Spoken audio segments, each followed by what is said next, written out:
कोकणशाही channel कोकणच्या समृद्धीचं विलिना ठाकूर आपल्या सर्वांचं कोकणशाहीच्या सकाळच्या बातम्या विशेष बुलेटिन मध्ये स्वागत।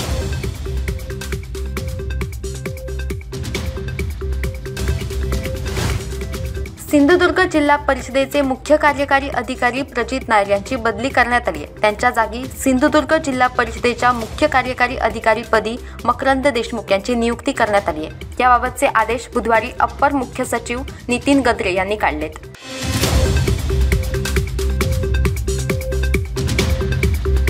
काळ्या काचांच्या गाडीवर कारवाई केल्याच्या रागातून एका दाम्पत्याने सावंतवाडीतील वाहतूक पोलिसांची जोरदार वाद घातला। अन्य गाड्यांवर कारवाई करा अशी मागणी यावेळी या दाम्पत्याने केली। ही घटना गांधी चौक परिसरात घडली आहे। सिंधुदुर्ग जिल्ह्यातील 7 सहाय्यक पोलीस निरीक्षक दर्जाच्या अधिकाऱ्यांच्या बदल्या मंगळवारी सायंकाळी करण्यात आल्यात। लोकसभा निवडणूक पार्श्वभूमीवर या बदल्या करण्यात आल्यात। आंबोली परिसरात विविध ठिकाणी मूळ ग्रामस्थांच्या जमिनींवर परप्रांतीयांनी केलेले अवैध अतिक्रमण ग्रामस्थांनी काल काढून टाकले। या मोहिमेत शेकडोंच्या संख्येने महिलांनी पुढाकार घेतला होता।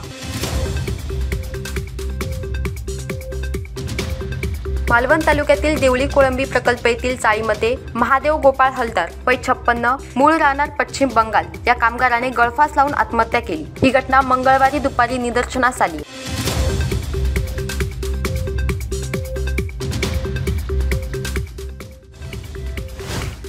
याबरोबरच कोकणशाहीच्या सकाळच्या बातम्यांमध्ये इथेच थांबतोय। पण तुम्ही मात्र दिवसभराचे अपडेट्स आणि ताज्या घडामोडी जाणून घेण्यासाठी कोकणशाहीचा YouTube चॅनल सबस्क्राइब करा, फेसबुक पेज लाईक करा आणि Instagram पेजला फॉलो करायला विसरू नका।